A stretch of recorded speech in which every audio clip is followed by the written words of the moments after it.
All right, hi.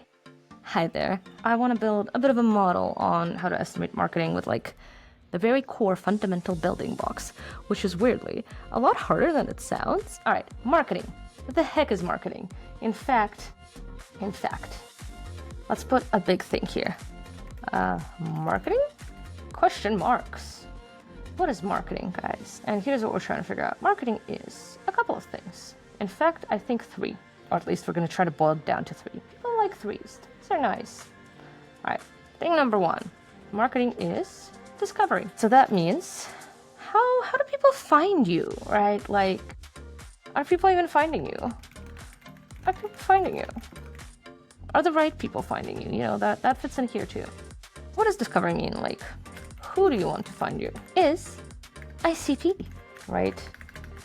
This is personas. This is figuring out, you know, your ideal customer. It's figuring out your ideal audience. It's figuring out your audience tiers, because not all of your audiences you want to be customers. You want to reach people who can help you as well, right? So you want to reach potential employees, potential investors if you're looking for investments. So you might want to reach journalists or people with a platform who could promote you. You might want to reach all kind of people, right? And you want to define all of these, like who's your primary audience that you're actually trying to convert, as well as who are these secondary audiences that you're trying to convert in a different way, not necessarily as a customer, or maybe as a customer and something else, right? The world is your oyster. So many things can happen. So that's that.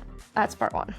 Now, part 2. Then you need to know where will they find you. So these are your channels. And this is kind of like your distribution strategy. Because for people to find you, you need them to be the right people. Because if you're selling, I don't know, if you're selling into like financial institutions and banks, and the only people finding you are grandmas looking for knitting supplies, I don't think you're gonna have any sales, and your marketing is just not gonna work that well, even if it's the best marketing ever for financial institutions, because the people who are finding you are not the right people. You want to know which people you want to get and put it in a place where at least some of the population will be the people you want. But you also want to know how to resonate with them, because otherwise, you know, you're going to catch everybody. Like, how will you make them recognize you? And that, I would say, is the final part, right? So besides the channels, besides I want bankers to find me, besides I know bankers will find me if I put a bunch of billboards in the financial district in New York, where I live, you know, because there's a lot of banks and other just business people. There's offices everywhere. So, you know, that's a good place to put it. The other thing that you need is knowing how will they recognize you. And that means capturing attention. Attention means actually being able to implement these other things. That means standing out, right? Because they'll need to know how to recognize you. So that's part 1 of marketing. Discovery, right? Very important. And this is often where a lot of the brand stuff goes as well, right? The brand stuff is, are you showing up in the right places? Are the right people seeing you? Are they recognizing you? So you have the right channel, you know your ICP, right? Tick, tick. The final thing is, will they recognize you? Not just will they pay attention to you, but will they pay attention to the fact that it's you?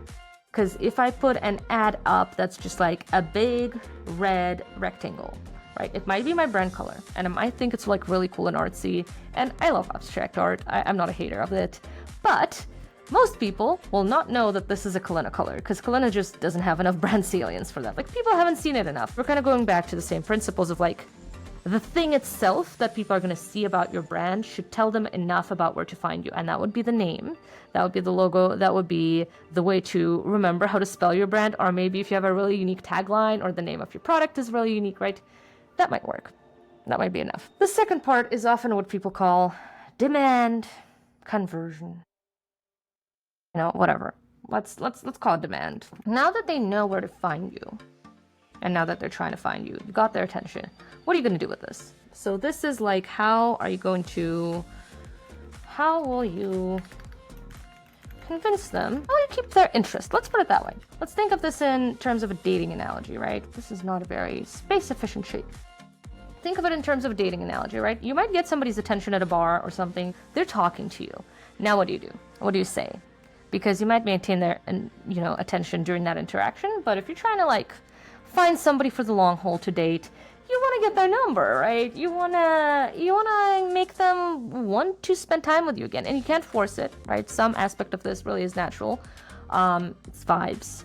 But also a big part of it is like, especially in business and B2B marketing, or when you're providing something that's valuable, is letting them know what the heck you provide, right, and why it's valuable for them, but also doing other things to keep their interest, because usually most of us, let's admit it, are competing in more mature markets these days, more red oceans, which means that there's a bunch of other people that do the same things that you do. And yes, I know yours is special. I understand that, but they don't. And it will take a while for them to understand that. And a lot of that specialness will come from them being, amicable towards you. It will come from their affinity towards your brand and the people who represent it, and just liking your feel, your vibe, your atmosphere, your emotional resonance is the word here. So yeah, how do you keep their interest so that you can get them somewhere, right? You can get them to do things. So let's put this arrow here. And what are the sub questions here and kind of the sub elements? No, I'm trying to select the arrow. There you go. Perfect. All right, let's zoom out and split them up more. We'll put these over here. So demand is now living here, which means we can put this here, and it's not a problem. All right, so what is the first kind of question to keep their interest is, well, what are they interested in? Honestly, what are they interested in?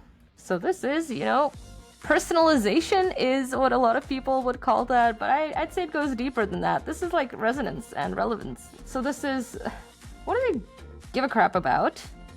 Do you know that? Can you speak to that, right? Like, do you understand enough what bothers them in this day and age? Then, the next part is, can you provide something that's worth listening to? Right? Can you provide them some kind of value in terms of talking to you? And I do not mean value as in, going back to the dating analogy, paying for your drink, like, yeah, okay, that's nice. I mean value as in, do they want to keep talking to you? Is it worth their time to keep paying attention to you, right? So you got to retain them. How much are you worth their time? Why are you worth their time? Let's put it relevance. Like, how relevant is the thing that you have? Because, like, it might be interesting to them. It might even resonate with them. But if that's just not what they care about right now, like, if you're selling really great computers for the office, and this is a company that just doesn't have an office, and they all work remote, and everybody brings their own device to work, like sorry, even if you talk about the most interesting things that they really like about computers, it's going to be kind of hard. Or also, like, relevance in terms of, like, when are you talking to them? How are you talking to them? What are you talking to them about, right? Like, you need to resonate and be relevant. It needs to be both. This is kind of how you talk to them, right? And this is like, what do you offer them, right? As opposed to just them being a mirror and parroting them. You also need, let's think here. This is how you know that I'm making this up. I know what I mean. I know what I want to say. I just don't know the word for it. The final thing that you need here is, like, how much are they going to remember you and remember the things that you said to them? Because even if you have, like, the best conversation at a bar or the best first date, if when they go to their friends, they talked about you to them and they're like, I don't know, like, she was nice, he was nice, but like, what was nice about them? I don't know. Like, they were cute. That's it. But, like, you need to have something. You need to have something that catches the attention, something that they will dwell on, something that they might remember, something that will make them think of you again and want to seek you out again. Because let's be real, in this day and age, people have options, both in terms of dating and in terms of B2B products or services, but also just in terms of marketing, things to consume. They're not going to come back to you unless you give them a good reason to, right? And you want to drive them to come back to you. You can't always force it. Like, yes, you can ping them, you can remind them, but, like, it's hard to reach people sometimes. You win the game if you find a way to make somebody want to seek you out, even if it's inconvenient, even if they don't have it bookmarked, even if they don't see you on the algorithm. They will say, I remember this brand, I remember what they did, I remember what they said, I remember somebody from that, I want to find them again. You want to make enough of an impression to make them seek you out at some point again. Right? So here, that would be memorability. To resize these. So that would be, what's unique about you is what I'm gonna say. This really comes down to, because it's true. What's unique about you?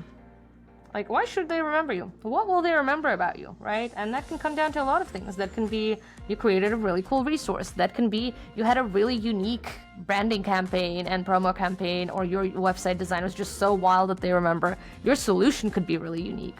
Your people could be really nice and they've noticed that. Or you just provided so much value that they learned something. They're like, oh my God, where's that resource where I learned all those things? It can be anything, really.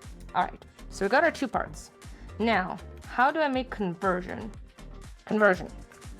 So that is, are people finding you? How will you keep their interest? And the final part is conversion. When and where will they take action? And I will say when. I'm gonna say when. I know that's the... What is happening here? No, that is not an undo button when you're just pasting When will they take action? Boom. Look at this. And we can make our hexagon a little sexier. I was being silly. Conversion. Where will they take action? If you want somebody to keep going on dates with you, you kind of gotta make the ask. Like, if you want to be on a date, either you gotta text them and ask them out, or they gotta ask you. Like, somebody's gonna ask somebody. So you always want some kind of proactive approach there, right? So, how will you ask them to take action? And this is a CTA, right? Plain and simple. So that's 1. And 2 is how you get them to take action. Yeah, that's like a way sexier diagram, actually. Okay, hold up. We're inspired. This is delightful. And this here. Oh my God, look at that. Beautiful. I love it. What do you think? Yeah, we like it. We like it a lot. All right. So we have how will you ask them to take action? CTA. Then the next thing is what is the right step, or like what is the right progression, or like how fast are you gonna move? Basically, what I'm trying to say here is like you can't ask them to take the plunge immediately, right? You gotta nudge them. You gotta progress it. What is the progression towards purchase, final action? Or what is the journey? Let's put it that way. What is the journey? What's the journey to the final action, right? Like, how are you nurturing them? How are you getting them from where they currently are to where you want them to be? Because you know that's not going to happen one day. It's not going to happen one step. It's not going to happen one touch point. It might take months. It might take weeks. Who knows? But it will take a while, and you should keep track of that nurturing progression, right? And that doesn't mean every single person or every single prospect or whatever is going to take all of the steps in that progression in the same way, but you should account for what all of them would be and keep track of which ones are most common, which ones other people end up in, and have that kind of supported, measured, planned out. And then the final thing within here, when will they take action? Why would they bother?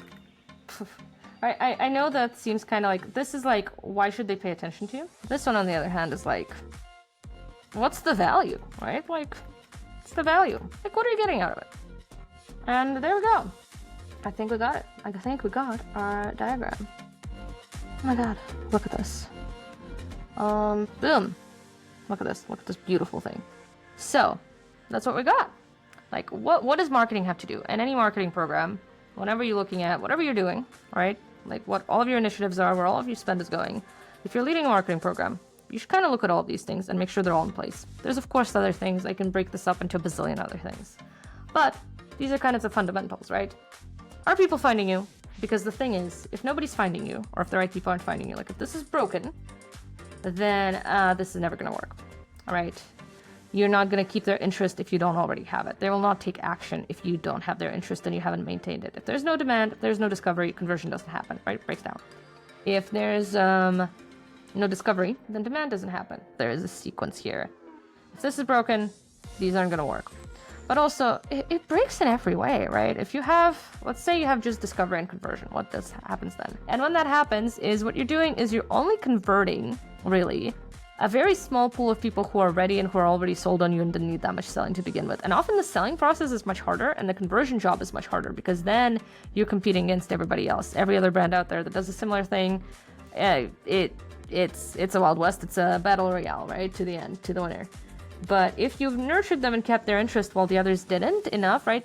The conversion's easier. They already kind of want to go with you. You become their brand of preference.